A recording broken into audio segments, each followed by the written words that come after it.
Chapter 21. When the service was over, Nyambura went home to prepare food for her father. He came with some other people. Nyambura could not rest. After she gave them something to eat, she went out. She did not know what she wanted to do, where she wanted to go. All she wanted was to be alone.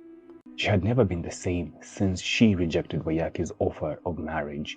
She kept the outward calmness.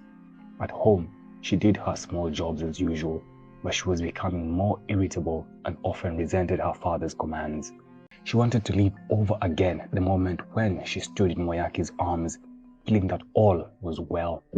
She had often prayed that Waiyaki should come to her, should love her and save her from misery.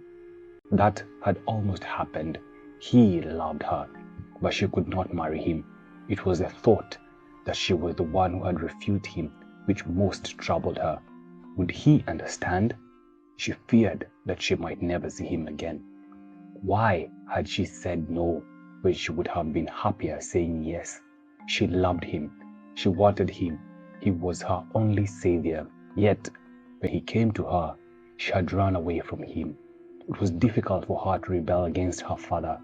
He was always there, at the back of her, a weight, a conscience that showed her only one way to follow. But it was a way she did not want to follow. She now wished to rebel. Muthoni had done it. Nyambura had not Muthoni's courage, and so the struggle went on in her heart. At one time, she would want to go seek Waiyaki and to ask him to take her again. She would whisper to him, "Waiyaki, I love you." At other times, she would fight against her feelings for him, and she would feel proud that she had stuck to her father. She was not sure if Joshua had so far heard about her being seen with Waiyaki. She never understood why she had told Waiyaki a lie. He knows we have met. Yet, she was convinced it was not a lie. She had always had a feeling that Joshua knew. It could be the way he looked at her, or it could be the way he twisted his preaching to remind her and others of the absolute necessity of keeping away from pagans, however learned. And then, a few days before she met Waiyaki, her mother had spoken to her privately. "Waiyaki is a good young man, but people can talk, you know. We do not want any trouble in this house. I cannot bear it, not after Muthoni." Another woman had just then called on them, and so Nyambura had not had a chance of hearing all that her mother had to say. Nyambura knew that her mother liked Waiyaki, for Miriam had never forgotten that it was Waiyaki who had shown most concern at the plight of Muthoni. It was he who had taken her to the hospital. Every night she prayed to Christ that Waiyaki might find salvation and come to their side. Nyambura went to her usual place by Honia River. Her heart beat fast as she came near the place. It was there in the forest, that she had stood and rested in his arms. It was there that she had heard from his own lips that he loved her. She thought that he might still be there waiting for her. She crossed the river and tore through the bush, hoping, praying that Waiyaki might be there. Would she tell him that now she was ready to marry him and go to live with him forever? But she knew he would not be there. After all, she had not been to the place since they had parted. Still, it hurt her that he was not there. Her heart accused him of unfaithfulness.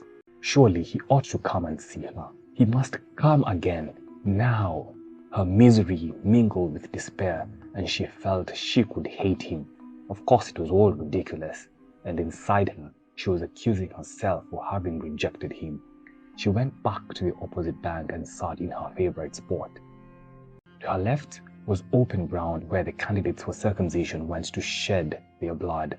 Muthoni too had come here on the morning of her sacrifice. Nyambura did not feel at peace. The river no longer soothed her. When the evening came and the birds began to fly away, Nyambura went home. Joshua was there standing at the door. She did not like the way he looked at her.